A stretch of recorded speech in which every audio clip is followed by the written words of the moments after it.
Every life has a soundtrack. Join me as we invite guests to share their journey through music, one song at a time. 10 moments, 10 memories. I'm your host, Sean, and welcome to 10 Tracks. Are you ready?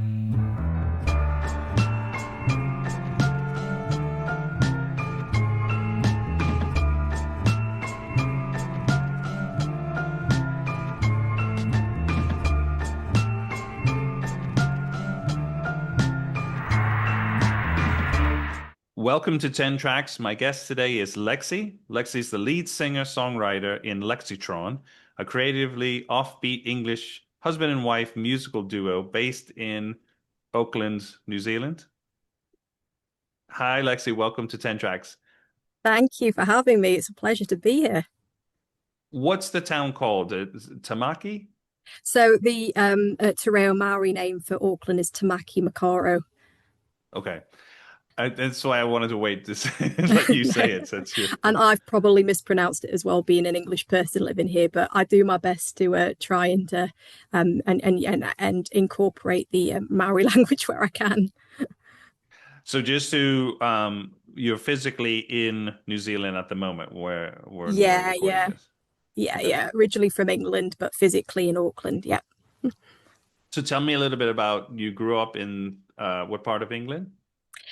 Grew up around Sheffield, so lived just outside of Sheffield. Was born in Manchester and moved over when I was 2 or 3 years old, and lived around that neck of the woods till I was 18, and then I moved around various cities. So lived in Oxford, Leeds, Stockholm, Sweden, Manchester, London, and now New Zealand. Okay, what got you all the way to New Zealand from the UK? Yeah, so I was living in London with my Mike, who's my husband and also my collaborator in Lexytron, and we just got married, and he was kind of wrapping up on a work project, and we thought it's either next chapter is either children potentially, or we try something for ourselves maybe, and he was looking at some different projects, and he looked originally in Australia, and then an opening came up in New Zealand. So I kind of came through for his job. And then a lot of people who said, oh, you're moving to New Zealand, you'll love it, you're going to stay there. And, we've been here now nearly 7 years. Oh, wow. So I kind of came with no perceptions. I didn't really know much about New Zealand. Other than like Lord of the Rings and things, but I didn't have any Kiwi friends or much knowledge of the country, so it was sort of an interesting learning experience to come over here and just discover it all. And it's a really beautiful country, and it's a nice kind of work-life balance here. I like Auckland particularly for the weather. It's the busiest city in New Zealand. A lot of New Zealand is quite unpopulated. Auckland's got I think it's about 1.6 million people in it. It's a relatively large city, but people think it's busy, but compared to London, it's not really that busy. For me, it's actually kind of a more relaxing life, having sort of gone from the city life to this. Yeah, I think being a bit of a music geek, I probably would link, if cities I've never been to or don't know much about, I will link what bands are from that city compared to our country. So New Zealand, I think, is Crowded House not from New Zealand? Yeah. Neil Finn lives in Auckland because we've seen him around here a couple of times. Just like out jogging and things. So Neil Finn, and then I guess Lord is another one that my husband spotted her around Auckland, so she's from this area. I'd know someone who went to school with her. I think you tend to meet people who know Lord in Auckland, some people of that age range. So she's from Auckland. There's a guy who's a local legend here called Dave Dobbin that I don't think's known internationally. He's another Aucklander. No. There's another band that I liked in the 90s. I think they were called the Chills. I thought they were Dunedin. Yeah. Because it's like the Dunedin sound. I mean, I don't know if the band's originally from that area, but I believe they're part of that Dunedin sound, and they're kind of Flying Nun. Yeah, and I do have one of their songs on one of my playlists because it's a kind of like a cold themed playlist, and it's that Pink Frost one, which is a really good track. Yeah. Yeah, I'm trying to think of the one that's on my playlist, Manic Sonic Pop Thrill or something like that. Or it's something that was Ah, very poppy, or but a bit a good way. But so tell me a little bit about Lexytron. When did you yeah. get started? Um, I mean, the band itself, originally I was kind of conceived it as a solo project, just being me. So I had the songs already. And So my you husband, write and yeah, you yeah, right. sing And lyrics, music, you do it all. yeah, my husband plays the guitar, bass, and he does all the arrangement on the songs. But when I, like in particularly with the first record, and mostly with the second record, I'd go with him and say, this is the song, I play it for him, chords, singing, it's all there. And, he'll then take that, I'll record a version of it for him that he'll then play with and then create a template for it and then have me come in and listen to what he's done, and then I'll say, oh, I like that vibe, and try more of this. So I guess it's hard to know how to define things, but I'd say he was more kind of on the production arranger side. Yeah. Like that's in that traditional role. I know that nowadays you get some producers who are kind of writers as well, but the songs itself themselves were written, but we made sort of tweak. You might say, oh, I don't really like the way you did those chords on the bridge, and we might kind of tweak a couple of those things.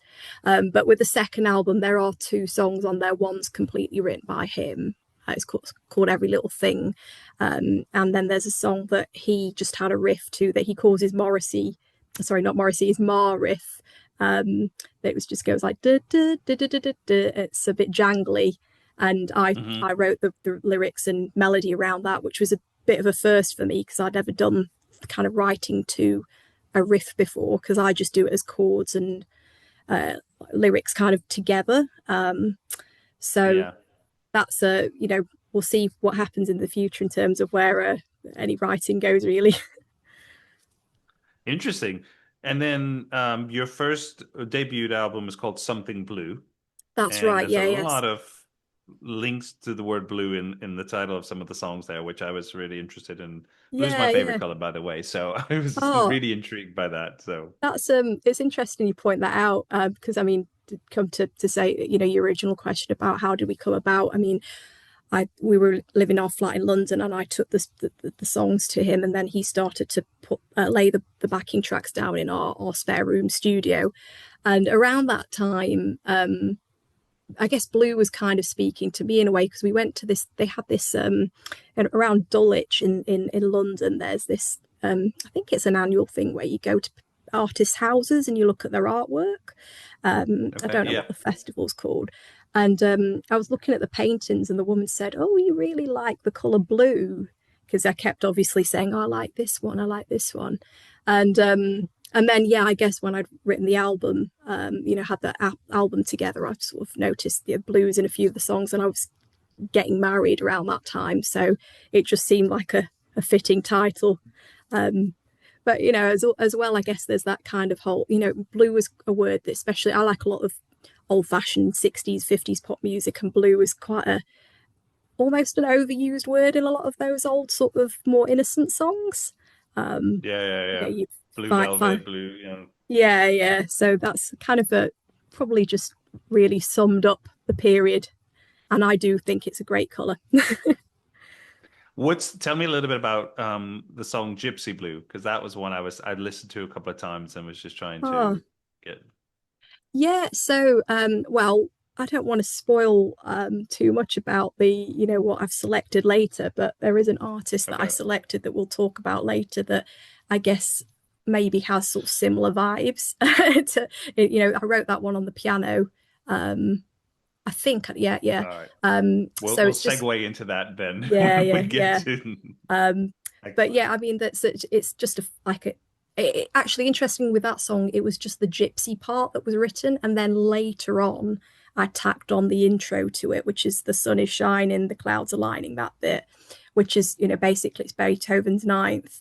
With me just singing a melody over the top. And so they were kind of like two different songs put together that Hmm. just fitted. But I like that one because I used to play that live in London when I used to do kind of solo shows or play with my the mixer and master of the album, Marco Meloni. He used to have kind of weekly night, and that was my only real song where I'd get kind of either a stage invasion, because there was one guy that one night he just decided he wanted to play violin on it, which is fabulous. And then just there was one night when there was some Ukrainians in the audience, and they were going hey hey, and they were just dancing along sort of Cossack style to it, which is great. Yeah, So yeah. it's just like a fun song that it's not a single or anything, but it's a bit of a favorite, I think. Yeah. When you got started music-wise, what did you first was it piano that you learned or what got Yeah, you? yeah. I was 6. My mum put me in piano lessons. And then I kind of asked her, because I apparently when I was a kid, I used to stand and watch Fiddler on the Roof and go like this, pretending I was playing violin. And then I'd asked her if I could learn violin. So I took that up when I was about 7, going on 8 potentially. Um, so I was learned that at school. And so those were my 2 instruments. I taught myself basic guitar chords because my dad had a guitar in the house, but I never had formal lessons. I sort of know enough to be able to play, the Ramones and Green Day and, the kind of easy songs. Yeah. Beatles songs always throw a difficult chord in there, so they're a bit harder. Can play a few of them.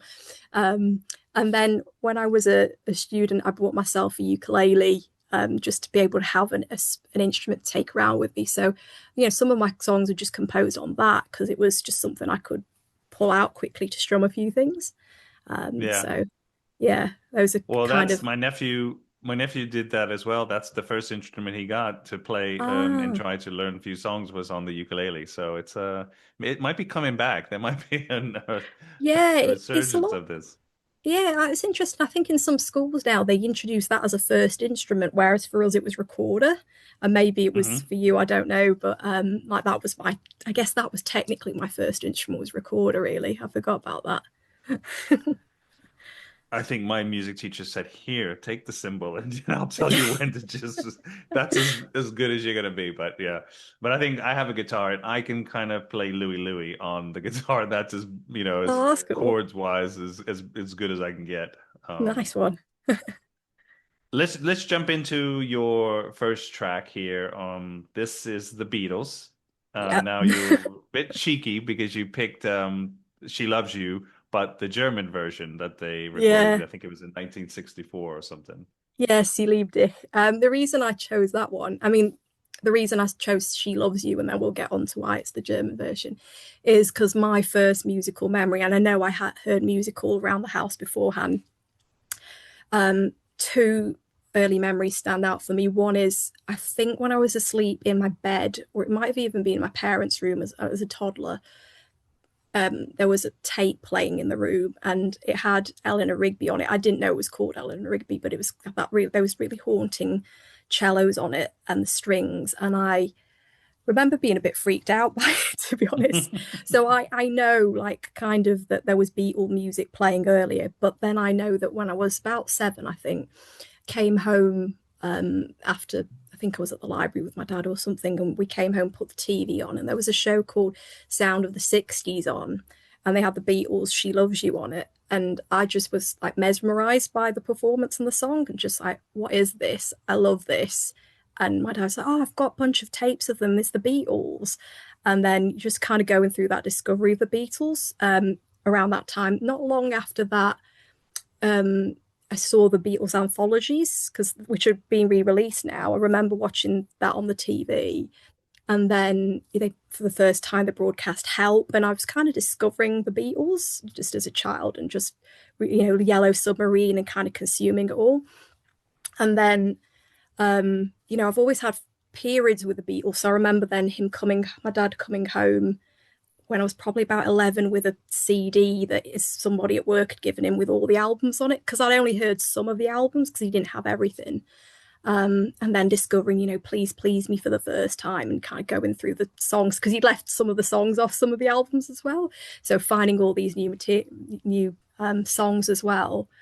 And then, like, I guess the reason why I've gone for the German version, because I could talk about Beatles forever, but is because, once I left home and I started doing Beatles visits to places. So, I've been to Liverpool, I've done the childhood homes, you know, been to on the tour bus around and the magical mystery tour bus. And Mm. one of my friends was living in Hamburg. So it's a great city anyway. But, one of the things we did was have a night out on the Reaper Bar, and that we went to a pub that, has the little plaque saying the Beatles drank here, and they have some statues there. And it was just really cool to get a bit of a taste of what Hamburg is like, such a wild city. And, going, you have to, when you go out on a night out there, you basically go out, do karaoke, party, and then you go to the fish market and up all night. And it was just interesting to get a flavour of what it was like. So Dich is the one I've chosen to just represent like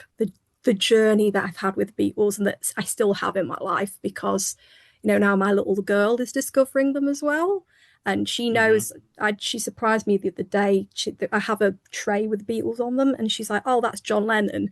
And I was like, "Oh, I've taught her well," So, Yeah, that's the reason for that choice. that's lovely.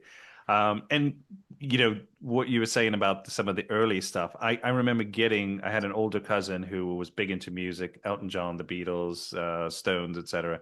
And I remember him giving me older because it was almost worn out, his Abbey Road and Let It Be vinyl.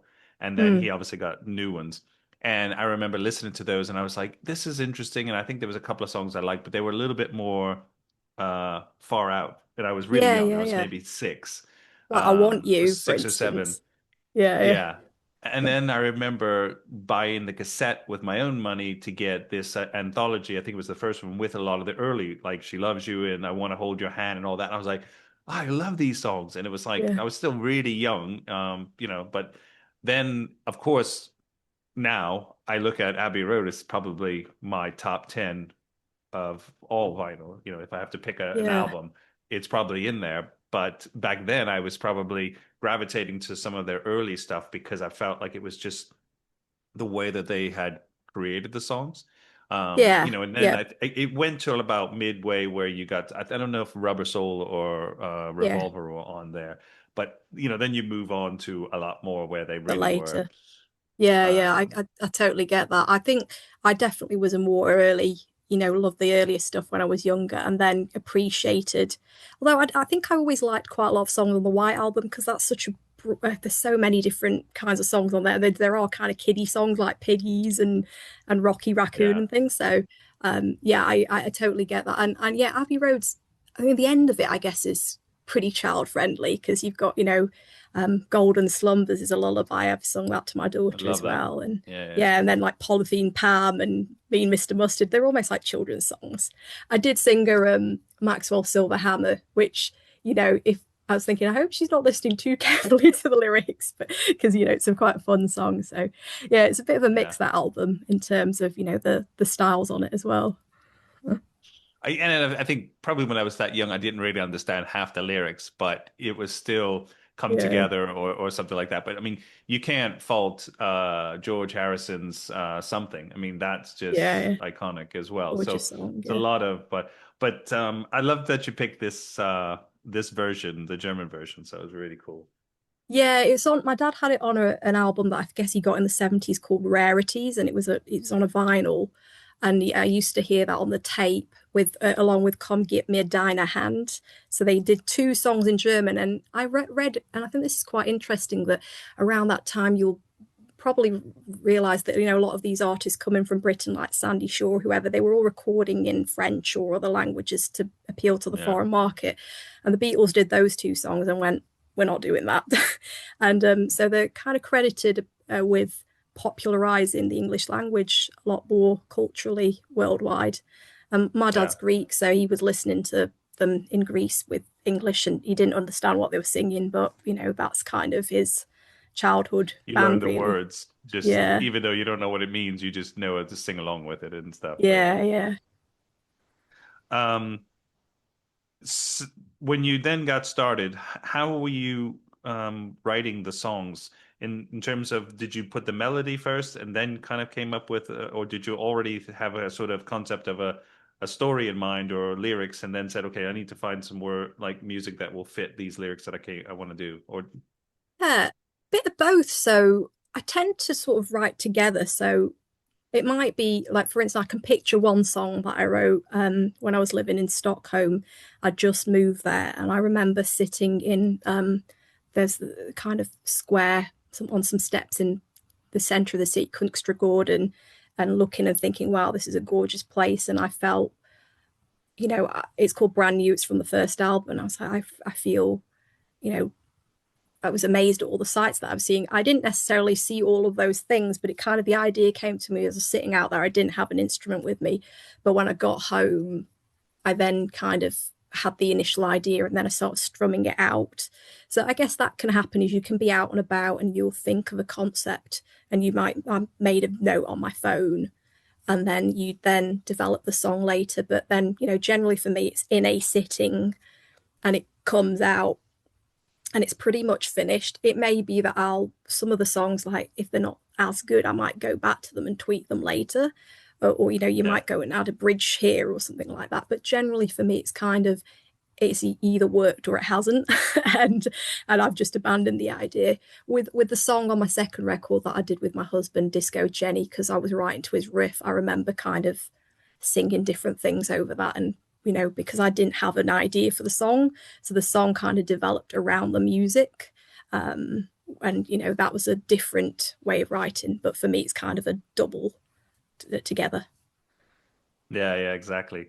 I imagine it must be if you're collaborating and then you're just putting the vocals and the lyrics in there, it's going to be a different. Then you say, I have this in mind and this is the tune, and then I'm going to put the words and connect it together. Yeah, Um, yeah, just listening to your songs off both albums, your recent or new album is Something New. yeah, That's what it's called. But the genre, I think you shared this with me, or that it doesn't feel like you fit into something when say, oh, she's an indie artist, or oh, she's a pop artist. It's kind of combines or clashes with a lot of different genres in terms of the style. I think yeah, your voice and vocals still are prominent and consistent, yet the music tends to be with a lot of influences. Maybe we're gonna see some of these through the songs you've picked yeah. today, but it felt like in my listening that there was a lot of different genre influences in your music that you write. Yeah, I guess some of that musicality of it has come from Mike because I would have taken him a song in that might have sounded like Buddy Holly and he's put a different kind of jacket onto it. So like the first song on the album, Kiss Me Quick, was an acoustic song that he kind of ended up putting some sort of samples and this it sounds a little bit trip hoppy and Hmm. kind of yeah, a bit more like dream pop vibe, which is not necessarily how you can't capture that acoustically. So I can't.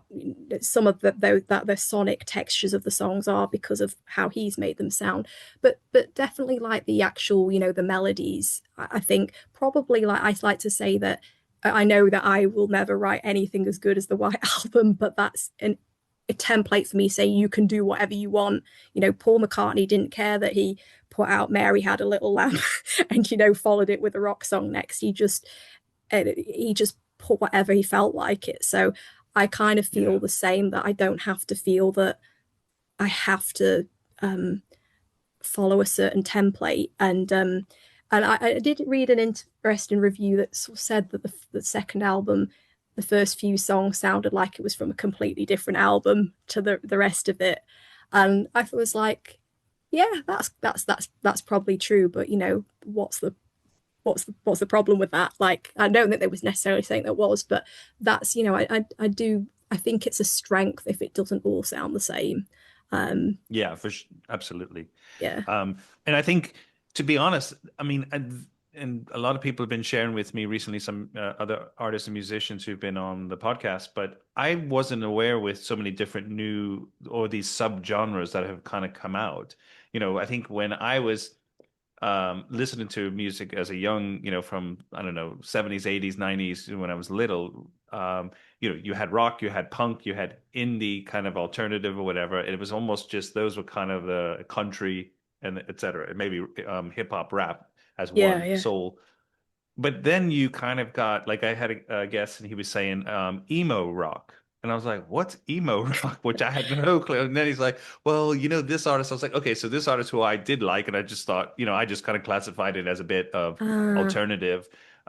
Elliott Smith was, I think, one of the guys he said oh, classified as emo okay. rock.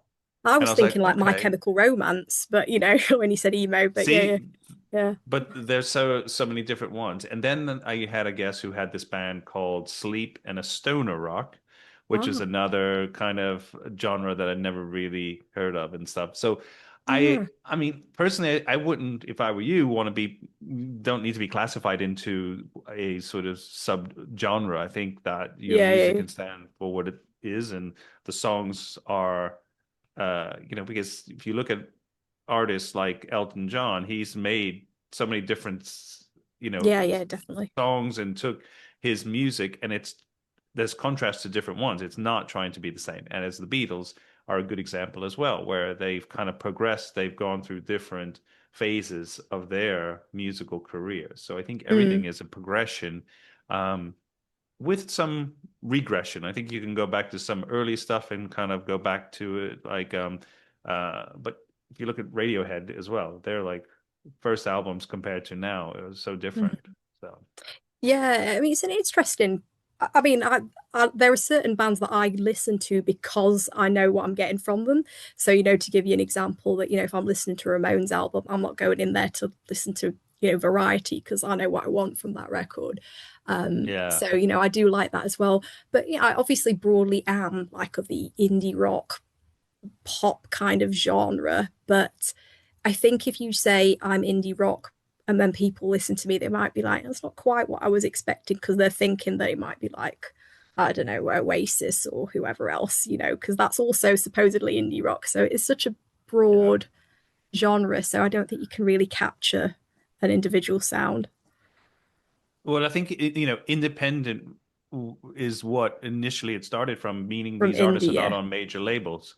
Yeah, So yeah. they are on labels, and then you would get a variety of different types of artists that would be lumped Indie. together only because they were independent or indie. But their Yeah. sounds, their songs could be quite from different genres. But I think that's what made them very eclectic. You would even get them on the same bill at a concert. You would Yeah, have yeah, something yeah. that's one Festival. style, and then you go to maybe the headliner. But it was so cool because you're getting a different flavor in their influences, which would be some. I mean, there was a band in San Francisco called The Residents, and they used to basically come on stage with these big eyeballs. I don't know if you ever heard of them. What's up? They were I quite don't know. out there, but they were kind of lumped into the indie punk kind of genre, but they were so um, they were a little bit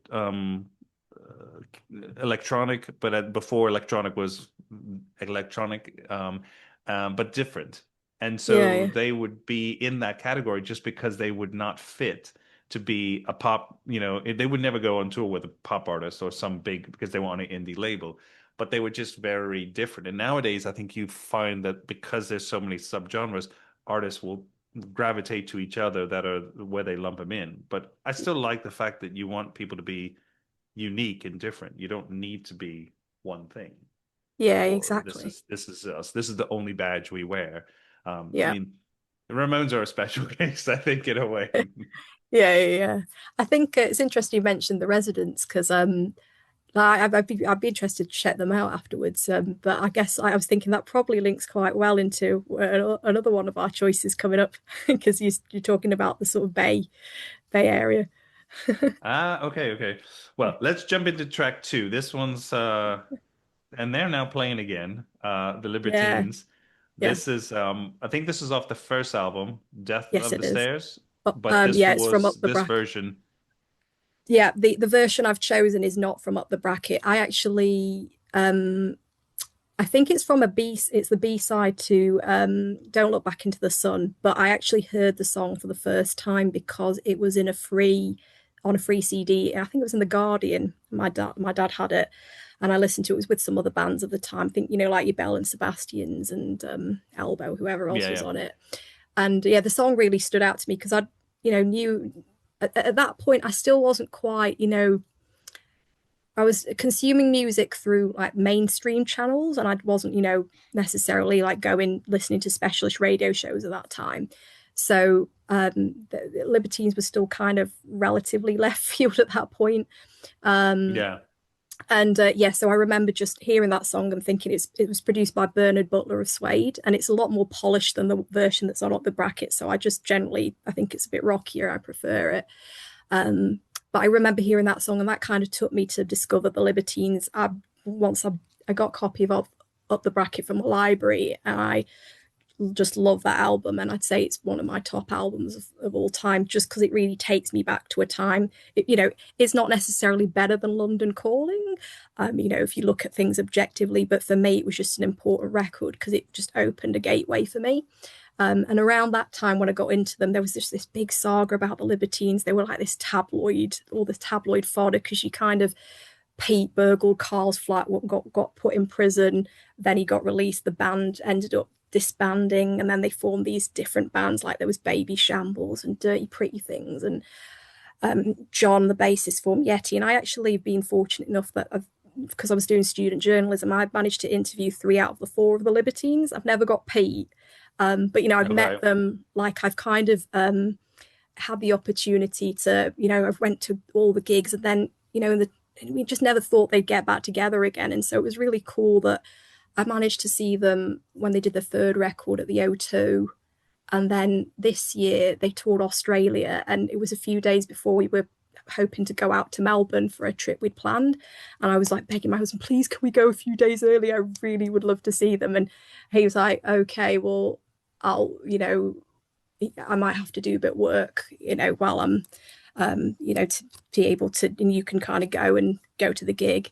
And so yeah, I went to see them, and it was in a theatre. It was really cool because it's a different band to, it was really like a frenetic, raucous, a bit of a shambolic outfit.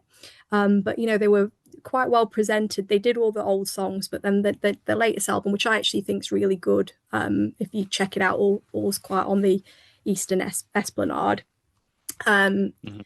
and it just fitted really well with the theatre, the different dynamics. And yeah, Pete can't really move so much anymore because I think he's just, whilst he's not on drugs anymore, he's got other health issues. But Carl, the kind of co-lead singer, he put on a really great performance, and they harmonically sounded great. They kind of did this lovely performance at the end where they all moved together closer, and they all looked at each other while they were playing, and you could just tell that was just real kind of brotherly love there. And it's really nice that story's continued, because there were lots of times when I didn't think Pete Doherty was going to make it. Because No. I mean, I went to one of his gigs where, either he turned up late, or the next gig they'd broken up, or, it was a gig that he didn't turn up to. I went to see him in Stockholm. He didn't turn up to the show. And then the next day we found out he'd been arrested because he was in Germany, and he sang the national anthem, like Deutschland über alles, and he sang the illegal verse that you're not supposed to sing in Germany. And so they put him. I think they don't know how long they kept him, but he didn't come to Sweden the next day because of it, and that gig did get rescheduled. So as a fan of that band, and especially Pete Doherty, you always didn't know what to Mhm. expect. They were not reliable. What you're gonna see Yeah. his name in the paper, what's following it? Yeah, for Yeah, sure. yeah. So it was just it kind of, the Libertines just captures that time when it was just a real rush to be a music fan. And yeah, it was drama, but it was a great time. And they were, yeah, that's just a great band to see live, because just a lot of, I think it's shambolic is a good word to describe it, because the first record and the second, they're produced by Mick Jones of the Clash. They're not polished at all. There's some bits that are out of tune. There's some bits that there probably a few mistakes in there, but that's kind of why it's great to listen to as well. Yeah. It's definitely very raw. And I had left London in 2000 and moved back to the States. But I remember I think they came out a couple of years after that. It was like 2001, Yeah, 2002. I don't remember exactly, but I remember somebody saying, "Oh, you need to hear the Libertines. They're so good." And again, this is pre, the internet was there, but it was less of a Spotify and all these types of services that would, you have music instantly. And so it was a matter of trying to find their CD from still to buy the CD physically or Yeah, to yeah, get the music on. You could then eventually get iTunes or whatever. But their first album was incredible because it was that rawness. Definitely influenced by the Clash, but then they kind of were the first band, in my opinion, that kind of had that energy again. Because yeah, I was in the UK in the 90s where a lot of the Britpop or stuff, Oasis, Blur, and all these pulp great bands. Suede was mm. probably my favorite. So when I saw you pick Bernard Butler's version of this, I Oh, was that's cool. really but they kind of had this raw energy again that was very, and like you said, I was like, okay, they sound great. And then I wasn't so much involved in all of the press, and reading everything. They were just the chaos they were causing. Yeah, But yeah, I remember one other artist was talking about them saying, I really like them, but I'll be surprised if they're still alive by in yeah, two yeah, years because of the way they were living, that live fast, die young kind of attitude. There Pete Doherty was actually down here close to where I am. I think he lives in France normally, yeah. He north, does. Yeah, yeah, yeah. His wife's but French. he had a gig somewhere down here, and I didn't realize it was him until afterwards. And then it's like, I was like, can't be him. And then it was that he was playing somewhere really close, but it was like too late by the time I could have, Oh, it's a bought a ticket shame. and gone to see him. So that was like a year ago or 8 months ago, I think. 2 years Yeah, before they got back together. he's done a nice. I mean, he's doing a solo record at the moment, but he did a nice project with another French artist. I wasn't aware of him before, called Frederick Lowe, and that's a nice Okay. album. I'd recommend you check that out. As it's again, it's like a completely different vibe to the Libertines. It's more sort of softer rock, um, acoustic. More on the kind of, I guess if you remember the first album, like more on the like Radio America kind of. But then some yeah, more folky. Um, but yeah, I mean, I like his lyricism and yeah, just there's something about the kind of music really speaks to me. And I think, yeah, if you think he's a real talent, and I think yeah, I just kind of happy that he's managed to stay alive, really, because yeah, they Yeah. don't think he was going to make it. And it's nice to see that he's had this new chapter where he's got a young daughter now and he's got a wife, because, as I say, like he was dating Kate Moss, and that's kind of all people knew him for, Yeah, I was just remember like he's that. the boyfriend. And she had all sorts of problems around that time as well. So yeah, it's good Yeah. that he's got a nice stable life. I think he takes his dog on tour with him as well. No, I've seen some stuff like you see some pictures sometimes of him in France and things, and it looks like he's got a much more chilled and lifestyle. Yeah, There's a yeah. great song, I don't know if you've heard it. I don't know if it's by him, but he's singing in it called For Lovers. Yeah, I love that song. I bought the single of that. That's a Yeah, gorgeous that's song. a great. And yeah, that's like another memory of, around that time, every time they put out something, it was just being like, okay, I can save my money to go into the record store, get the bus to Sheffield and get it from Virgin Megastores. And so that's kind of my memories of that time, because that's just some Yeah. of these young kids, they're never going to experience that. And it's wonderful. What with your music, I mean, how are you getting yourself out there? Like, I mean, being a kind of a new artist, and you're not on a major label or anything, right? So this has Yeah. got to be pretty tough to, and being so far removed in a good way, maybe because you love New Zealand, but you're not in London, you're not in some of the biggest cities where there's a big scene where you can kind of play a lot. So getting your music out there so that places like Europe, the UK, the US, which obviously gravitates to music, like I think that can be great for artists to be kind of discovered. Yeah. How can how do you feel about how are you going to get your sound to people? Yeah. I mean, look, I don't have thousands of listeners, but I have, Not yet, not yeah. yet. Oh, well, maybe after this show. So, I'm not going to say that I haven't got a wide reach, but how I get my message out is that I approach people, blogs primarily, and, send them my music. And I get a lot of people that ignore me. I don't even get an answer from them because I appreciate they're inundated with the messages. I get some people that it's just not for them. and that's fine. And I actually really appreciate if they listen to it and they say, oh, I like this about it. It's just not, it doesn't fit my, it just, as you might have with people that might approach you, for instance. So I really do appreciate if somebody has taken the time to listen, even if it's not their bag. And then, for some people, they listen to it because that's the challenge, is getting people to listen because of time, so precious. And then if they like it and they've agreed to write about it, then that's kind of my way of then being able to promote myself, is through my own social channels. And it's hard because I'm a mum, I work. So, I am doing this in my very limited spare time.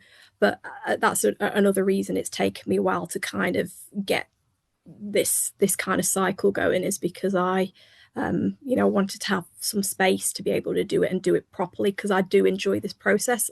Just to be able to meet you and talk to you, I'm really enjoying this, and it's great to meet new people and talk about music and have a dialogue about it. Because there's one thing to write the songs and record them, but this latest record was sitting on my hard drive for a while, because I had my daughter and I naively thought I might have time to put it out while I was on maternity leave, and I just was not prepared for how that was going to turn out. So I put it out when a time I had sort of the space to be able to speak to people and just have that dialogue and feel as though I've gained something from the process, because I feel that you learn by listening to how people see your music as well. So it's just really, it's getting the message out myself. I have had limited radio play. I do get some stations playing me, but again, I do my own PR as well. So I think one of my limitations is that yes, I could hire a company to do stuff like that, and I might get more traction. But at the same time, I also have my day-to-day life, and so at this point, it's not really, I'm more than comfortable to do what I can, and to be honest, I think I've done pretty well.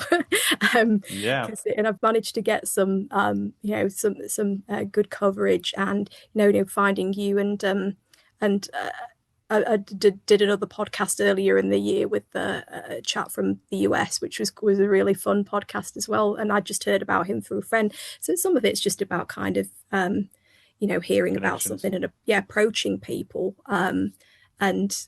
it's kind of built, and you definitely built a new audience this time, different from the first time.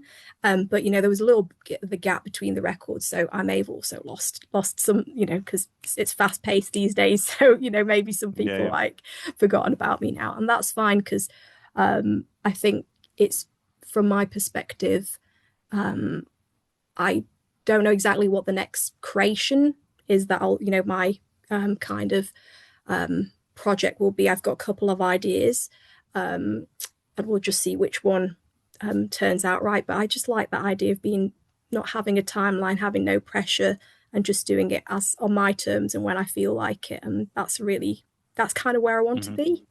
Are you doing any live shows or local anything regularly? Yeah, no, not for this cycle, not yet. I mean, my first thing was I just wanted to get the album out. Unfortunately, I've also had a bit of ill health this year, so it just wouldn't have really worked either.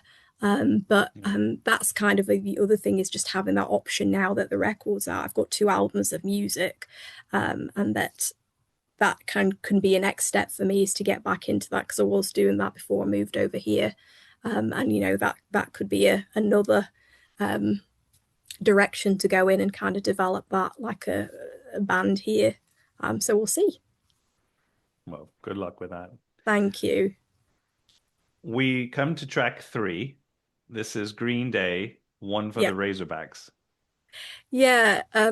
So Green Day's a kind of high school band for me. And I was really obsessed with American Idiot when it came out, and discovered them through kid at my bus stop was just raving about the album. When I say discovered them, I knew who they were before them. I knew the singles that come out.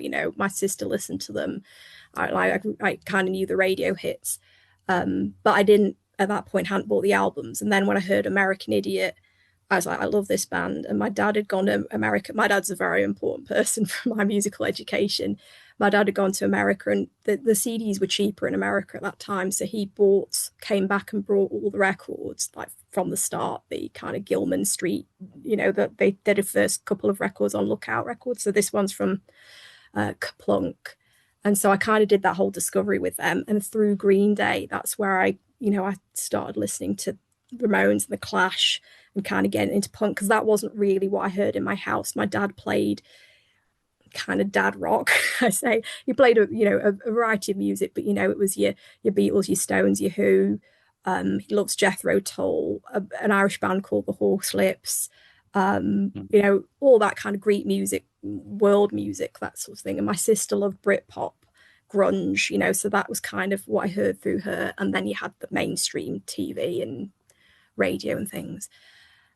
So then punk was kind of like my own discovery of trying to learn about that stuff. And the reason I picked a song from Kaplunk was because I went to see Green Day in America. So I went to visit my family over in Oregon on the American Idiot tour. And then I came back probably within a month, and I ended up going to see the Jonathan Ross show. And I was in the audience with my friend. And after we left the studio, there was a girl who was like looking to meet Billy Joe, and well, probably all of the band, and she clearly knew all of the. Maybe she had a map of the studio and the BBC, and knew all the routes to go. And she started shrieking, and then we just ran after her. She went through all these different alleys and things, and then we pop out, and there's Billy Joe stumbling out with a glass of wine, and just before I'd gone to because I said I'd seen them a few weeks ago, and I'd got a Kaplunk t-shirt. Like actually it was more like a long sleeved, and I got him to sign that, and a little tie that I had was one of his kind of stripy ties that he had from American Idiot. And so we've got those, and I did actually have, this is quite funny. So I took a photo of him with my friend, then she took a picture of me, and then as I was going to have a look at it after he was driving away, because he was really lovely, I was like, Fiona, where is the picture of him? So my photo with him never came out, whereas she's got a picture with him, but my Oh picture never no. came out. But I do have the Kaplunk top signed by him. So yeah, I picked it's the second track from that album. It's not particularly meaningful. It's just a good bop. I guess like the reason I like Billy Joe Armstrong as a lyricist is because I feel like he just writes quite autobiographically. There's no filter, as you can tell, was like potty mouth as well. Mhm. So I like just that it's very emotional. He's not afraid to bear it all. Like he talks about his depression, his anxiety, all his alcoholism, all the things he's gone through, and that's just quite a nice song. It's got this. I think another reason I like Green Day as a punk kind of popish band is because they do have a great sense of melody. I don't think you always get that with some of the other bands that are on the same scene. This kind of, I don't like it when the punk's too hard, but like Green Day's kind of a nice balance for me between, that they was influenced as much as by, the Sex Pistols they were as the Who. So Yeah. like I kind of, and on My Generation is covered on that album actually. So, that's just a nice kind of melodic, raw song that really that shows off the kind of pre Reprise Records period as well. I think I mean I probably got into Green Day a little bit late because not when they were really kind of the it. And I think a lot of people and at the time this would have been 91, so I probably Yeah. would have been I hadn't moved to the UK yet, but I remember checking them out later, and they have some great songs. But it's great to hear that they influenced you getting into punk, because I Mm. think they obviously are very, you know, their roots come from a lot of punk, and they've made it into a, a different phase, which I think is not. They get some flack from some, maybe more punk fans or something that are, maybe people close to my age might be like, oh, I don't like Green Day or stuff. But I don't, I feel like it's this they're I feel like they're getting giving them a hard time compared to if somebody's taking hip hop and making a new version of hip hop. You're just because Melly Mel or Grandmaster Flash made hip hop then, and now you've got Jay-Z or Kendrick Lamar. It's hard to Mm. say, well, that's so different, or they're not like Melly Mel. Well, of course it's got to evolve, and so I think that it's a shame if you can't, like you said, they do make great songs with influence from punk, with influences from rock, and I think Mm. combining the Who or the Sex Pistols is a good combination. So Yeah, I yeah. don't think there's anything to give them crap about for being a little bit more accessible. I think where it gets to if they're not still true to the punk roots, and I think maybe that's where people give them a hard time. But I think they have, and I Yeah. think, as you say, his filter's pretty kind of raw. So writing about what he believes, the fact that their music was successful and they were able to obviously earn a strong living off of this. I don't think that should discredit them for what they're writing. It's Yeah. a funny balancing act when it comes to certain genres or certain music. It's even like jazz. I think some jazz are like, oh, they're sellout jazz. They're not real jazz or something. It's kind of I don't Um, agree with that. I I agree with you. I mean, I think Green Day, I mean, they were on American Idol. They have done things where you could say, oh, that's sellout. But then having said that, as I said, when I was a kid, I wasn't reading the enemy. So I was learning about music as well as through my sister or my father through watching what was on Top of the Pops Yeah, 2, which is like the older version of that, or CD UK, which was on at the time. I don't know if you remember that. But so I was seeing a lot of mainstream artists. So, that's the first time I saw the Strokes or whoever was on, those the Brit Awards or, Bell and Sebastian. I think I learned about them through the Brit Awards. So I think you've got to also remember that to get some more of those like messages out there, like, the punk ethos, you might sometimes have to, you know, go on and like kind of get that bigger audience. So yeah, it is a balance. And look, as I say, I could totally get. And there's been times I remember having this conversation, going, "Oh my gosh, Green Day've just done this," Like, but as I say, like I do think that if that's a way to get the message out to kids that they find good music, then it's not yeah. necessarily a And bad thing. and like I said, I think the songs stand for themselves. Once the hype and all the whatever's gone, if you are interested in music, and then like I said, I didn't really get into them or gravitate to them when they were first out, but I listen to them now, and I have so many songs that I really like. Mm. And I think there's no pressure, not for me or for them. And I feel like they didn't change. It's just maybe I had a chance to kind of go back and revisit them and listen to them for what they are, not because they're the it band or they're the hype band of now or this or Yeah, that. yeah. And I think there's so many artists like that you could be part of the wave, like when they come out, like when Oasis or Blur were, really at their peak and all that. But then you could just have catch them whenever. I mean, a lot of music that is from the 50s or 60s and even 70s, I wasn't there, so I couldn't Mm. really, but I go back and listen to it, and it's not, you can't say, well, that's my music because I was It there. was there, but yeah, Um, yeah. but it's still like you're introducing the Beatles to your daughter. This is like her chance she can own it. It's hers now. You can't, there's no one can just kind of like take music for them. Everyone has an opportunity to own a piece of that music that's there for us. Like your music Um, is going to be the same for other people too. It's theirs yeah. to own away. Yeah, I mean, I probably will never have to make decisions like whether I'm going to sign away to be on a McDonald's advert or something. But, I was going to think like, Beatles have done a good job of kind of preserving their legacy. They don't agree to everything, but they Yeah, do enough kind of, they do put their name to whether it's Happy Socks or Lego or whatever, they do have those kind of that side of them where, but they never claim to be a punk band, I suppose, in a way. So yeah, so maybe is it yeah. fair that Green Day get criticised, whereas other bands would do that kind of stuff? Yeah, I agree with that. I mean, McDonald's commercials, I think is there's got to be a line somewhere in the sound that Yeah, goes yeah. there, but I don't know. I don't want to get too political about that. But you mentioned another band just a second ago, which kind of segues nicely into your next track. This is track four. This Yeah. is The Strokes. Izzy of the World, Eyes of the Eyes World, of or the Size of World, the World? yeah. Yeah, so Eyes it's of the kind of World. spelt with a Z, but yeah, it's Eyes of the World. Yeah. Yeah, so the Strokes, I kind of, because as I say, like I remember seeing them on TV around the time of Is This It, the first record. It was only when the second record, Room on Fire, came out that I was kind of more into, reading The Enemy and kind of really got into that scene because there was a resurgence of that kind of music, the garage rock in America, and then the UK had its own scene as well. Um, and then with the third album, which is First Impressions of Earth, which this one was drawn from, that was the first time I saw the Strokes.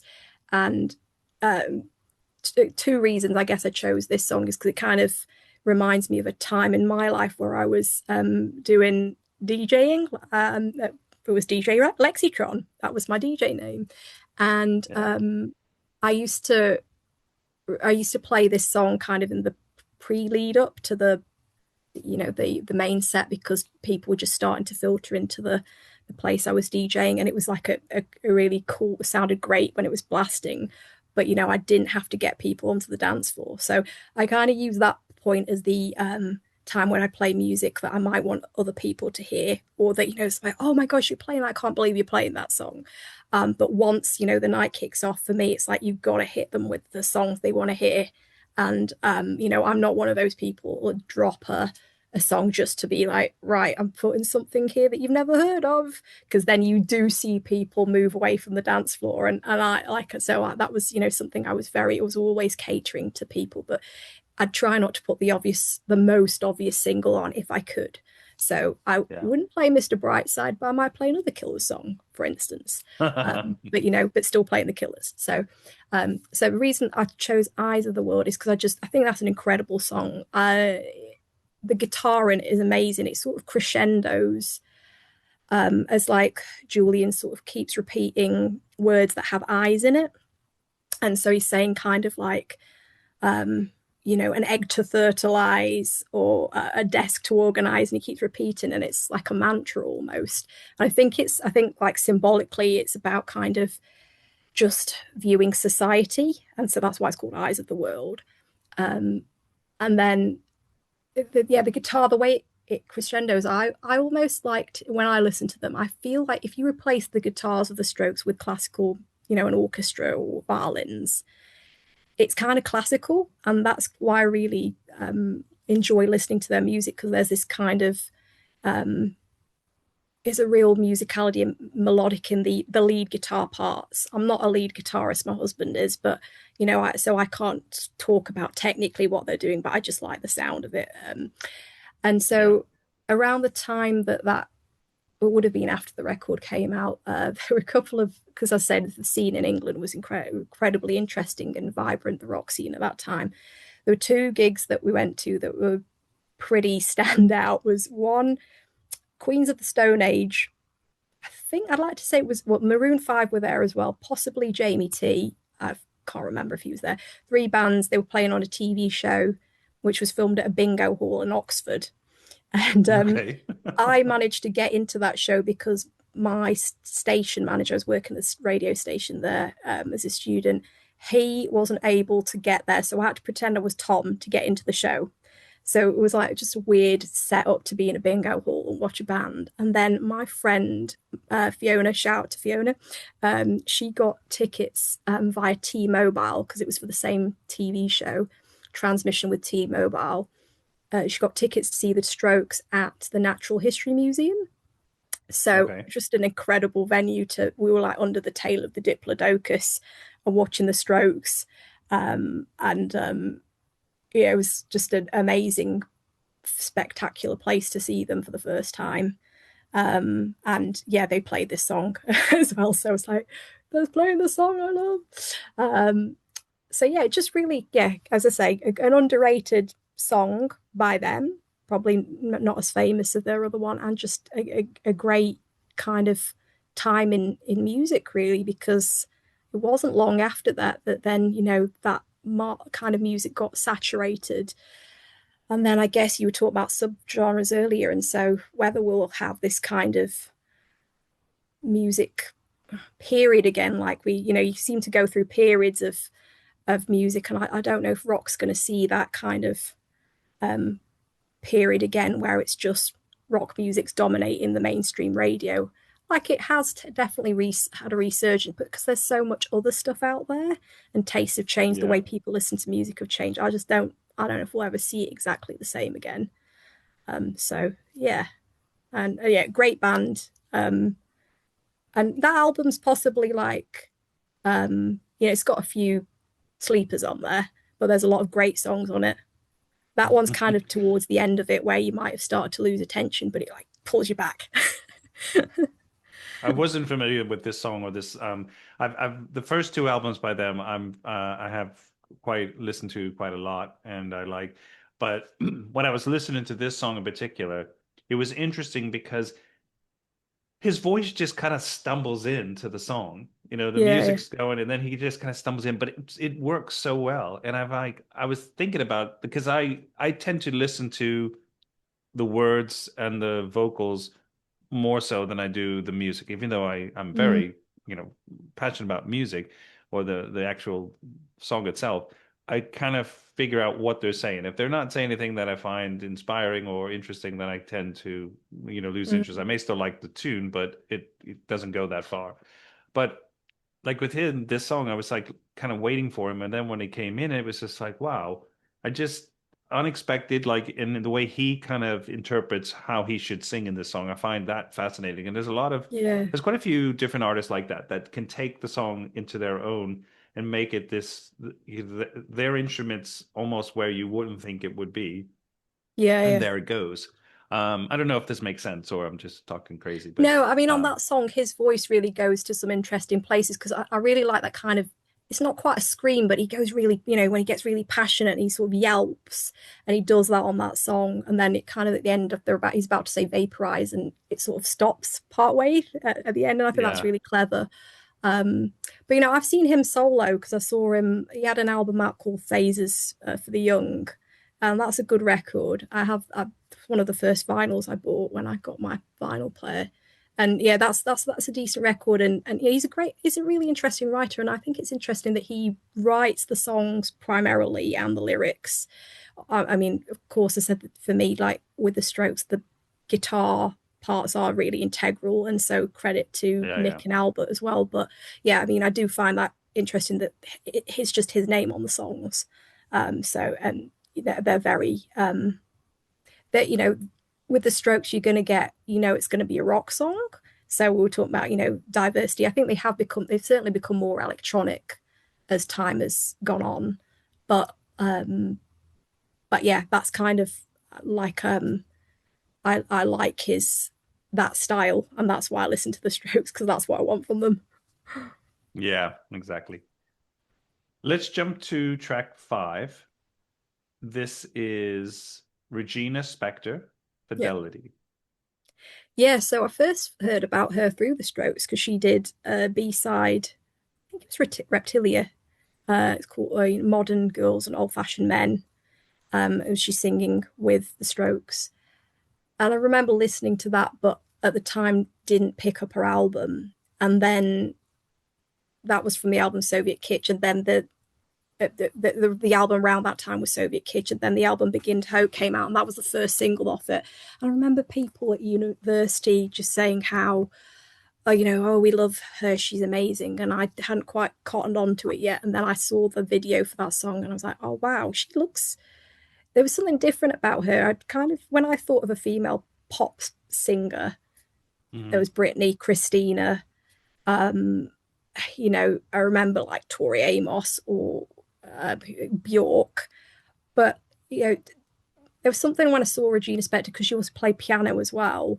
I kind of related to her, and saw again not comparing because she's a lot more talented than me, but saying I saw myself in her a little bit, and so yeah, got into her at that time and went to see her live, and then tried to play her songs on piano and sing to them. And so I thought it was right to choose something by her. And I said the first song I've chosen just because it represents, a song that you've seen in your life. Because these are not necessarily my favorite songs of all time. They're the songs that kind of represent moments in my life. So yeah, I thought that was right to pick something by her, and what captured me, and also just because some of my singing vocally when I was singing her songs, I was going to places that I wouldn't have gone before because she does lots of interesting things. And I think it's quite well represented on that song where, she's doing this ha ha ha ha, that kind of twiddly bit there. And then she's then puts on a British accent. She's a New Yorker, but all of a sudden she starts going better, better, better. And, doing this talky kind of singing. And then on that album as well, there's a song called Après Moi where she's singing in Russian in the middle. So it's like, again, I think that's where I said gypsy blues probably got this kind of more of a Balkan influence. I'm part Greek, so I also have that kind of maybe sort of folk. I've heard Greek folk music, and maybe there's certainly influence from that in that, because I think I do diddle da da at one point in the song. But just seeing her, she was playing piano but doing things that all the songs are quite different. I think she was called like anti-folk, but there's songs on, some of the songs are quite heavy, and then like other songs she's playing a chair. If you see it live, she's banging on a chair to this song Poor Little Rich Boy.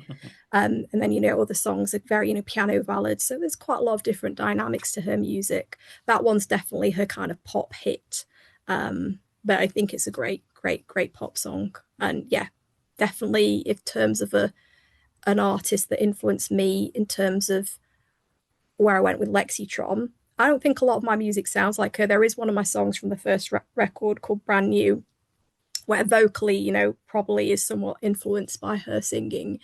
And a review picked that up. And I was like, oh, yay. So, shout out to Regina as an influence. Would you say that you're influenced more, possibly as a singer, not necessarily your musical influences when you're writing the song itself, but would you say it's more male or female? Yeah, so when I just listen to music regardless of who it is. So I guess primarily if I was going to think, like I like a lot of bands, so a lot of those rock bands, a lot of them are male. But if I'm thinking about, all throughout time, 60s, a lot of 60s pop that I like, is, French chanteurs of the sort of chanteurs of the, the 60s, like whether it's Brigitte Bardot or, Sylvie Vartan or whoever else, that kind of music. Like they're women, they're not songwriters, but, I think I name checked Sandy Shaw early, I like kind of that sort of style of music, some Dionne Warwick or whoever else had music at that time. And then my dad would listen to Joni Mitchell, Melanie, folk females as well, and like a big icon for me, who hasn't made the list, however, maybe spoiler, but Debbie Harry of Blondie. I used to listen to a lot of Blondie. I just kind of thought she was the epitome of cool. She didn't necessarily seeing her wouldn't have made me think I could do it, because she's gorgeous, she looks like a rock goddess, and she's so effortlessly cool and fashionable and stylish, and the band is so stylish. But it's just music I like. So yeah, I guess a lot of my influences are male, but I also think my vocal influences can somewhat be male, because I just I can sing every Beatles song. So a lot of my singing pre-Regina that I never, as such performed, would have all been based on what John and Paul were doing, and they were interpreting a lot of kind of, something like Anna Go to Him from Please Please Me. That goes in some really interesting places vocally. And like John Lennon is and Paul as well, they're underrated as vocalists. And from Abbey Road, like Oh Darling, I tried to sing, but I heard Florence and the Machine sing it, and that's a really hard song to sing. I can't, it's not necessary, it's not a song I would go out and perform, because I'm not sure it's quite suits my voice, but I'd love to sing that really well. um, so Yeah. so yeah, I'd say my like vocal influences are probably both, but you know, more latterly, I think because of the way music's gone, I think around the time I started writing songs, there were some really interesting female artists that were coming out, and in the mainstream as well. So you kind of had your Florence and the Machines, Marina and the Diamonds, Lily Allen, Gaga, Katy Perry, you know, all these were mainstream as well as Regina Spektor and, you know, some of the more, you know, Fiona Apple, some of the more kind of left field artists. So, and it's just got stronger and stronger. And so much to the point where, you know, some of the strongest, biggest names in the world at the moment are female and you know, the headliners of festivals. So it's an interesting time Yeah. where you've got the likes of Chapel Roan and Charlie XCX kind of, you know, they're quite different artists, but you know, the very it's great that that's kind of in some ways the rock star of our time and that it is female. So I like that. Yeah. No, I think that's you're absolutely right, and it's a great uh to point it out because I think you do get kind of uh forget how these female artists are just powerhouses. I mean, I know I joked with a friend who had on the podcast because his daughters, I was like, were they Swifties?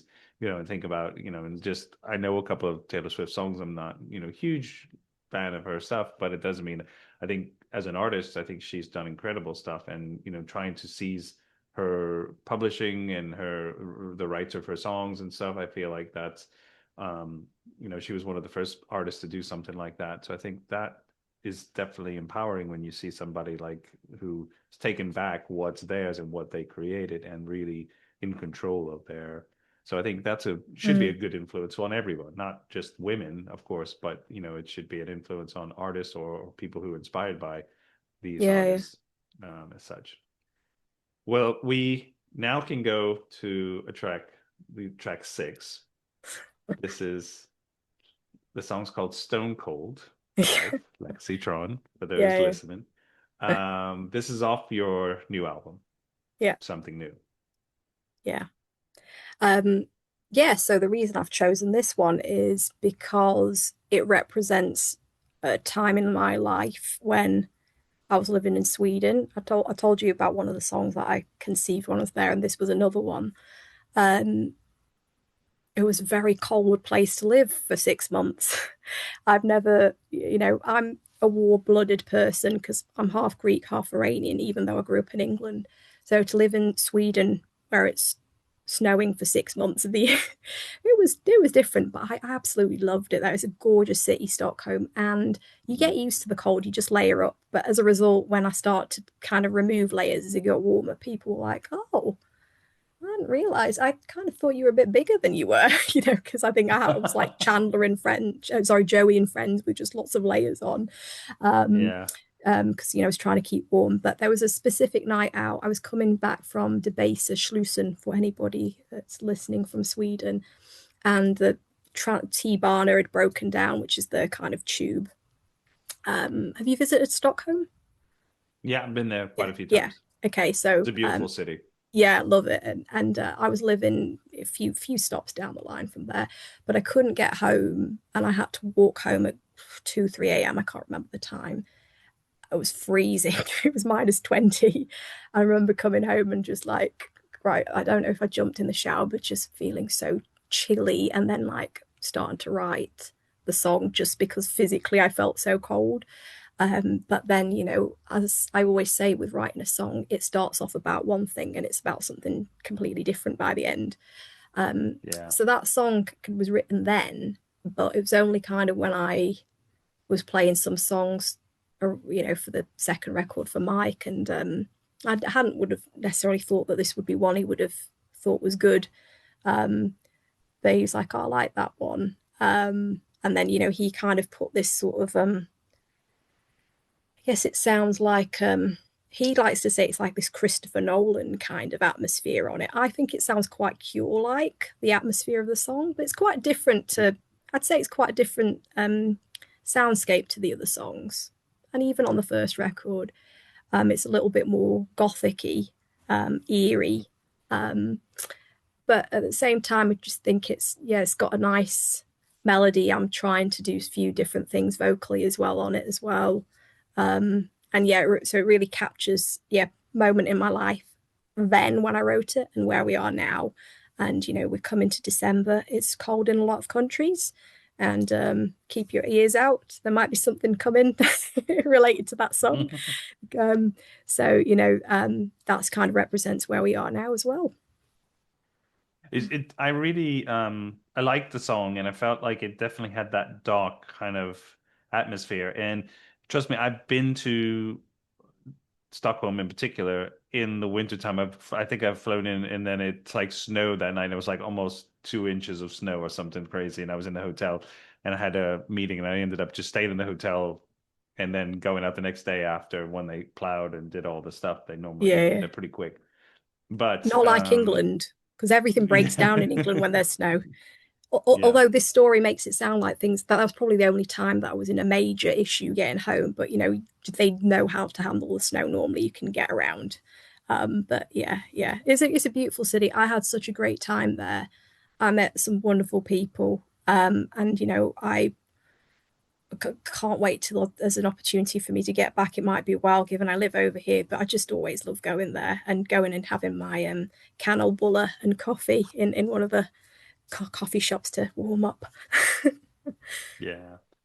Well, I think the kind of picture that you paint with Stone Cold is really nice, and I think it kind of gives that dark, but at the same time it's winter time and the cold kind of impression.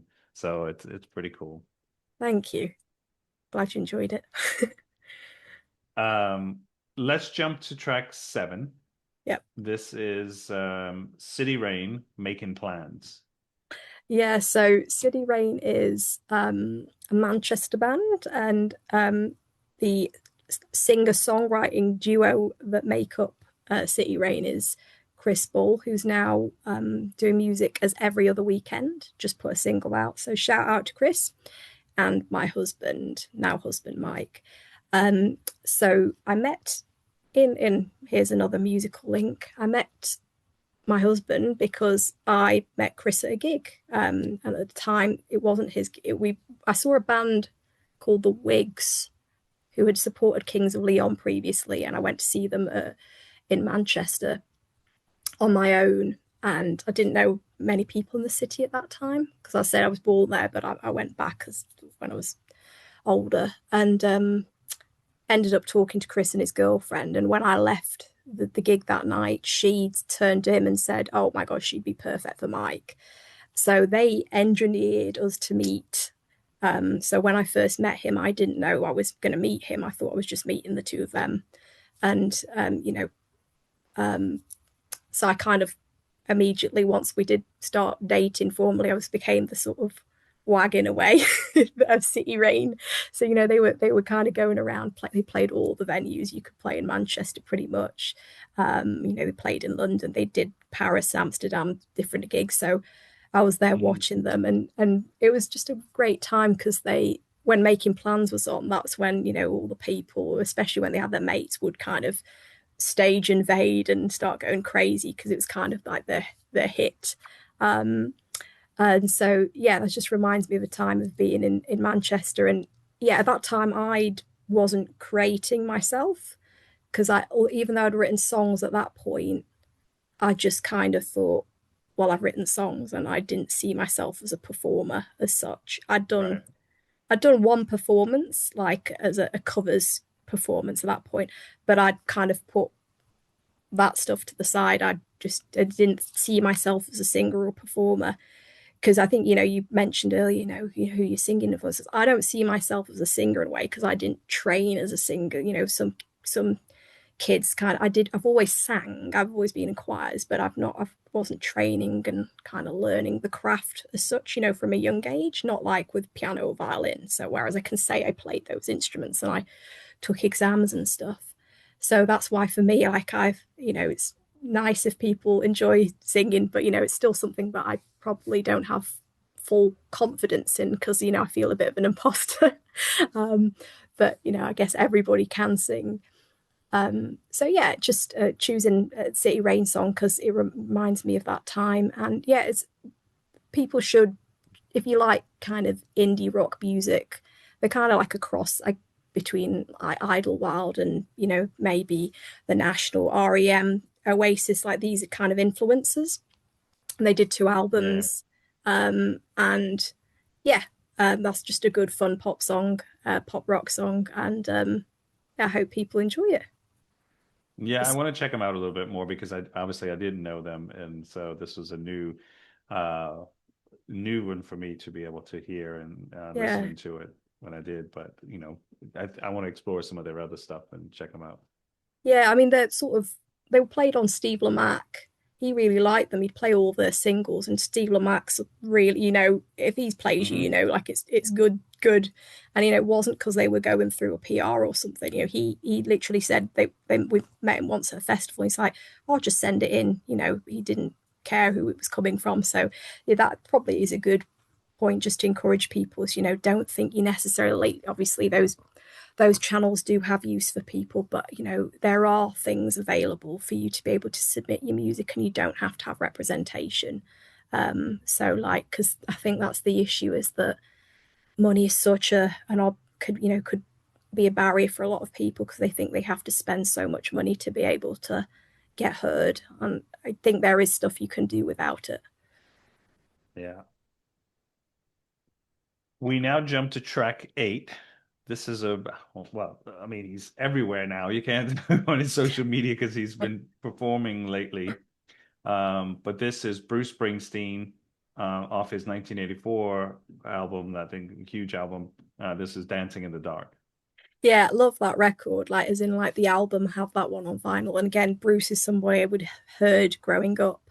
My dad wasn't an obsessive Bruce Springsteen fan. That album is one he would have played, certainly. And just that represents a time for me being in London because I actually went to his 70th birthday bash, which was not him personally. I'm not mates with him, but there was a club night where they just played Bruce all night, and Oh wow. that was going on for hours, and you really see the anoraks there, and that was quite fun. And so Mm. and I had a few friends that were really big obsessed. Yeah, I have never actually seen him live, which is now I'm in New Zealand. It's probably No, going to be I even haven't. less likely to happen.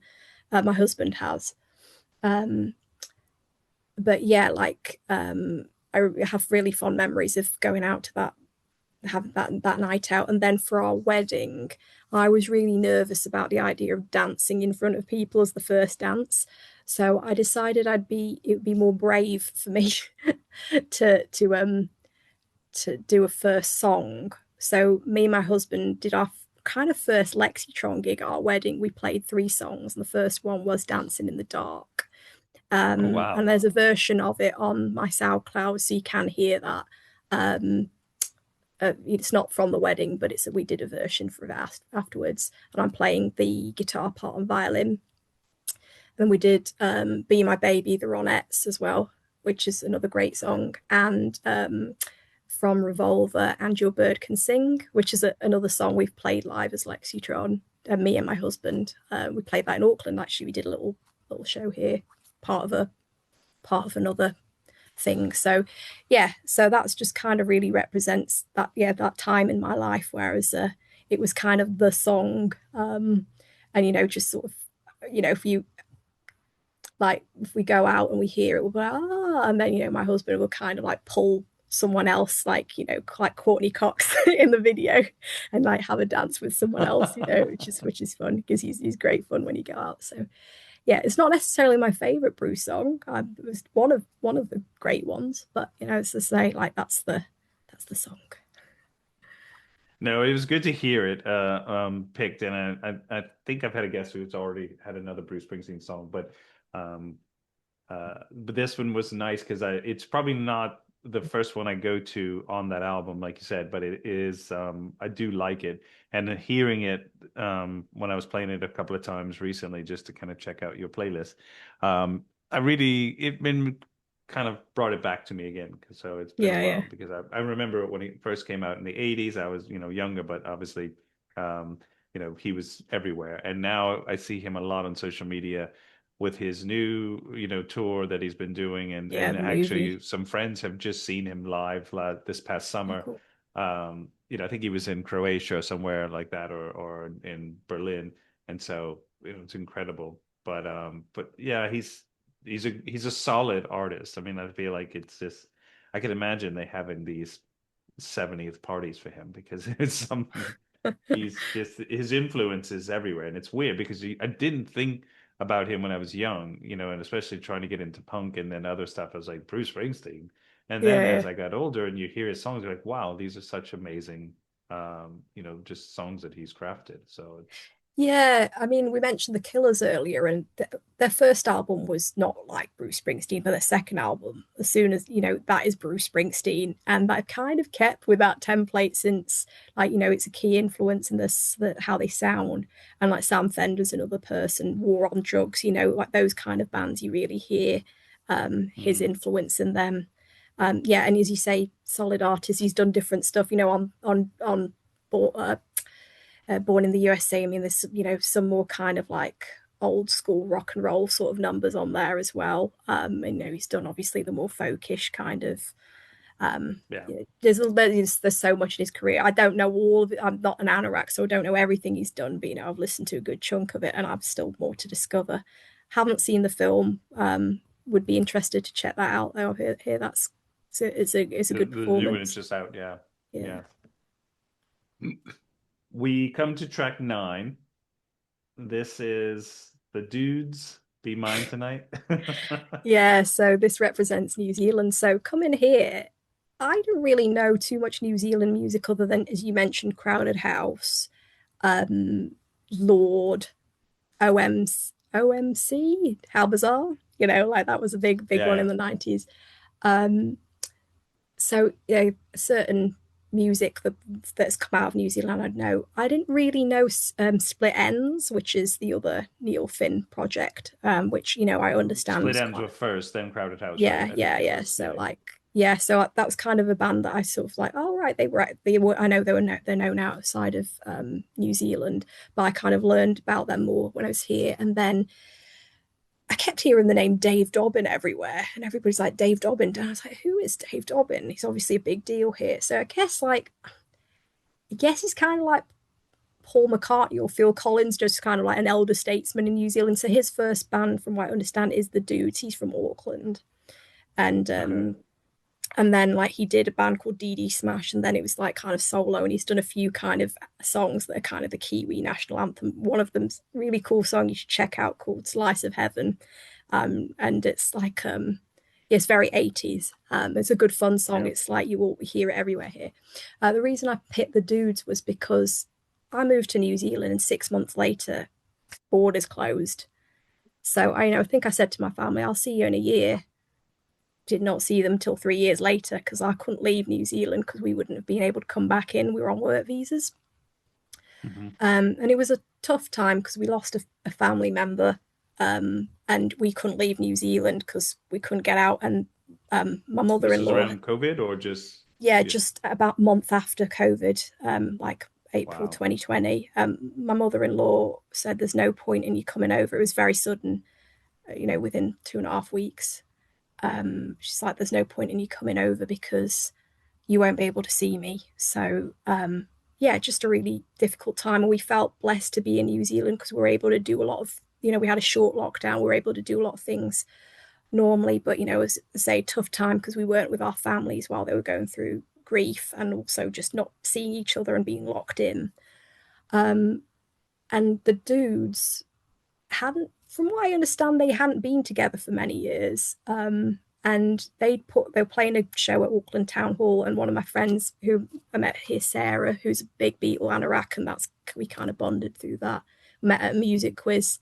She was like, "Oh, we've got to go and watch the dudes." And so it was, we'd just been, come out of lockdown because we did have a few months of lockdown here, and we go into this 1,000 capacity gig at Auckland Town Hall, watch the dudes. It was like kind of, I guess, the equivalent of the Buzzcocks or something from the 70s, kind of like a pub sort of punkish kind of band. Um, and yeah, it was just weird, like being with lots of people when everyone around the world was not able to go out and just be with people, be in a sweaty gig venue again. And like people were so into it. It was such a wild gig because Kiwi gigs are really quite reserved normally. I mean, Okay. I went to see U2 and Noel Gallagher's support here. I walked straight through to the front. I would have been having to wrestle my way through. Seeing Jack White here, just walked into the front. In England, again, I would be like having to push my way through because I'm small, so I need to get quite to the front to see something. And then my husband's 6'3", so we have a little bit of a disparity there. It's hard because he doesn't want to block someone. But like people do not, they're really relaxed, and so you get great views of people here, which is great. But I don't think that people go as crazy in New Zealand as they do in England, except for the dudes. It was manic, like it was so mad because not only were Yeah. people excited for the band, they were just excited to be out. And yeah, they play the two big songs of theirs is this song called Bliss, which is kind of a drinking song, and this one called Being Mine Tonight, which is the one I prefer personally.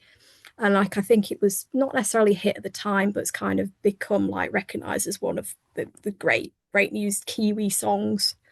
So it's just wanted to represent. I hear it reminds me of that gig, reminds me of the artists I've discovered in New Zealand as well, and my time here. And yeah, just an opportunity to get a dude song on the radio because a lot of people won't know who they are. But in New Zealand, like Dave Dobbin is a big deal. Yeah, yeah.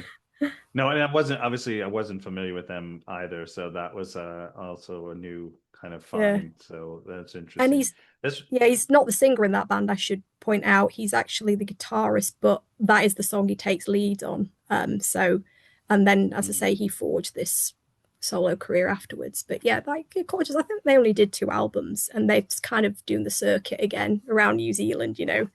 Um, and yeah, so like I've got a key. If people check out Lexytron on Spotify, I've got a Kiwiana playlist where you can discover lots of Kiwi artists on there actually.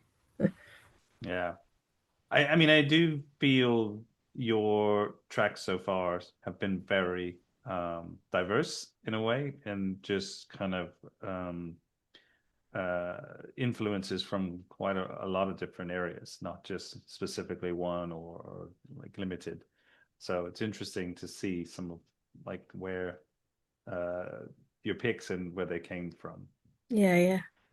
I was going to say, actually, it's not my favorite Kiwi song I've found since I've come here. There's another band, if we're going to shout out, a song called Dragon, and they've got a song called Rain. And when I hear that one on the radio, I'm like, oh, I like that one. It's very 80s kind of, that's a cool song. But it was, Dragon. yeah, yeah, yeah. And they've got another song called April Sun in Cuba, which is another popular one here. Um, yeah, so I've kind of like learning about these sort of old bands from the 70s and 80s since I've come here. Yeah. And yeah, like that Dunedin scene we talked about earlier as well, chills and everything. Well, we come to track 10. This is Lady Gaga, Bad Romance. Yeah, so I mentioned earlier, I said, like a big influence, big band that I listened to growing up as well is I really like Blondie. Um, the reason I've not necessarily picked one of their songs and have gone for Lady Gaga, and I don't love all the things that she does. I think she's just an incredible talent, though. Um, Mm. and there's no denying that this is to me, this is one of the best pop songs written in the last kind of 20 years. Like, it's just a very clever song. I watched this show. I can't remember what it was called. Like, maybe it's like kind of How to Write a Pop Song or something like that. It was with Guy Chambers, and he was going around kind of collaborating with likes Ruthless Rainwright, Mark Ronson, and they were sort of trying to find Secrets of the Pop Song, I think it was called. And they were trying to Mm. work out, the secret of a good pop song. And I think he was talking about how a song needs to have like 5 hooks, and Bad Romance has got plenty of hooks and changes in it. And the song, like, I remember when I heard it, I remember when I saw her for the first time when she came out with the Fame, and thinking, all right, she's just like, she's a new pop star. Like, that's quite a cool song, Just Dance. And then seeing her do the radio circuit and the TV promotion, and then she was playing piano, and she was fantastic. And she kind of changed the songs around a little bit, kind of, more like a Regina Spektor kind of artist, kind of the way she was enunciating. And it was a bit anti-folkish, I would say, the way she was performing them, playing them completely different to the record. She was not just like, a dancer on the stage singing a pop song. She clearly was more than that. So I was kind of Yeah. captivated by it. I thought the singles from that record were great. And I actually, when I was doing my first cover gig, I played Paparazzi. Um, and then I threw a music and movies party, and I went as Amy Winehouse, and sang first publicly, kind of in front of people I knew, because I wanted to throw the music in there with a friend that I had. And we did a cover of Bad Romance, and it's blooming hard song to sing. I probably didn't do it I justice, bet. but because just the power of her voice. So yeah, I just think she's a really interesting artist, which she's shown right in her career. She's done lots of different things, like in terms of somebody who's not stuck to one type of music. She's done jazz with Tony Bennett. She's done well in movies. She's not just kind of made the crossover to actress, because I think she was originally training as an actress before she became a Yeah. musician as well. Like she's obviously, been Oscar nominated. So just somebody who excels, I think, at what she does. And like kind of, had a dip, I think, in terms of the popularity and reception of her albums, but seems to have kind of come out on top again of late. She's one of the top artists in the world again, along with Taylor Swift, into, that Bruno Mars song's been massive. So I kind of feel like we'll be hearing about her for a long time. And yeah, I just I think there's quite an interesting article about Bad Romance by Owen Pallett, who was in Arcade Fire, the violinist in that band, and he sort of breaks down what makes this a great song and why it's different to all the singles that came before it, and like Hmm. some of the different kind of, because I'm quite interested in that kind of music theory, some of the different things that they've done like melodically, and with some of the chords that have been used in the song to make it sound different, and yeah, and it obviously was a big hit, so yeah, choosing her because yes, I played the song, and also taking it to the present. One of the my daughter quite likes her music, so she really likes Abracadabra, and this one. I was recently playing Barbies with her, and we were like singing Bad Romance together, and so again, sort of like it's kind of traveled through time with us. Well, I think you may have recall one of my previous guests who picked one of her songs, Julie Hamill. She She had picked chosen Abracadabra, didn't Abracadabra. she? Yeah, and when she told me, she goes, "She's a goth," and I Yeah, was yeah, like, and so obviously we were talking about goth music and all that kind of stuff, but I never really put it together until she said that, and so I find her very interesting and. I think we may have talked about it. I don't know for sure. I don't remember, but I definitely hear this ABBA influence in her. yeah, I yeah. don't I know think so. if you kind of Yeah, touch like on it. That's what I get. Alejandro. Like That this song, yeah. Bad Romance, for sure. I hear sort of ABBA kind of like as a inspiration in a good way. There's no, it's not like she's trying to, copy it. I think she's definitely influenced, but she has her own style for sure. Yeah, that was interesting when I lived with Stockholm, because I had a couple of people visit me and they're like, "Where's all the ABBA stuff here?" And at that time, there was no ABBA museum. I was like, "There is no ABBA No. stuff." Like they lived in and around Stockholm, I think maybe on the archipelago as well. But Swedish are very kind of they don't hold up people. It doesn't matter if you're a star. You can live kind of like quite low key life. It's kind of similar in New Zealand. I think we're sort of similar in that respect. So, Sweden's produced some of the biggest music, like Max Martin's like had the most number ones in the US, I believe, something like that. And he's been on the latest Taylor Swift album. So, these Swedes are really just have that kind of ear for melody and what sort of catches people. And yeah, Yeah. so like that would be the same for her, maybe choosing kind of having that influence of ABBA. And then that's another band that I listened to the more popular stuff when I grew up. I think my dad had ABBA Gold like on a cassette, so those songs are kind of I wouldn't be like, oh, I'm influenced by ABBA, but I probably am, because that music's everywhere, and it's just osmosis. Yeah, So exactly. so and some of the songs are great, like Take a Chance on Me, great song, love that one. So yeah, not an anorak again, but you can't not be aware of them, because just even the best of is enough. Lexi, what are there any influences that you would like to sort of see, maybe music that you like that maybe will influence your music eventually? Like maybe it's not obvious now and it's stuff that's kind of in the background that might be in some of your new music that's coming out, or any of new songs that you're going to write for future? Oh, that's a good question. I think like somebody wrote as a comment on one of my songs, like, oh, I seem to be quite comfortable in a sort of more kind of folky space. There's a song on the new record which is called My Backstage Life. And so maybe like there's a possibility of just kind of instead of dressing songs up, just stripping it down to the bare bones and kind of going all like let it be naked. No, um, that's great. and so that's kind of an option. I haven't really thought about that, but as I say, like the world's your oyster, really, isn't it? You can do there's so many different things you can do. I didn't set out to do an 80s sounding album because it's very in vogue to do that, and it just so happened that that is some of our influences, some of Mike's influences as well.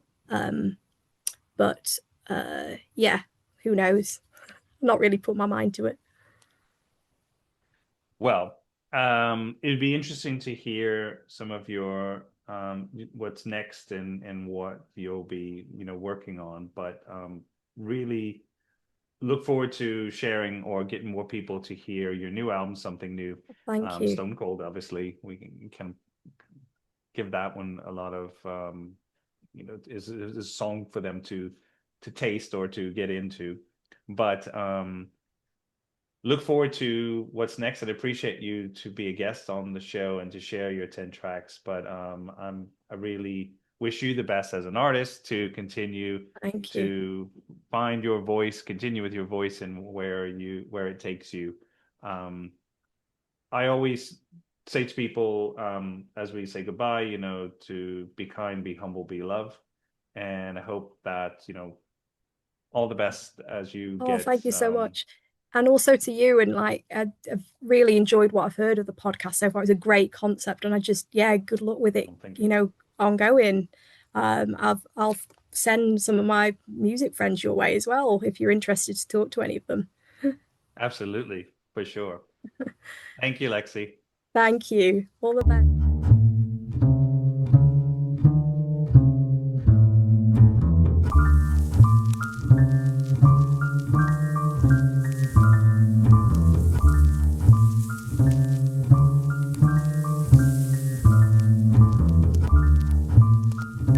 Pretty vacant times.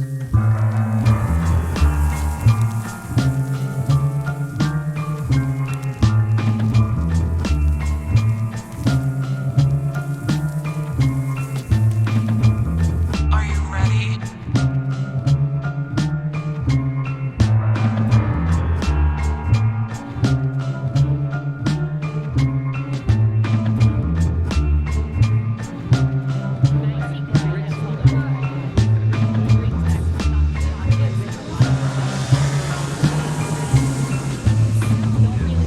It suffers for his sports jacket.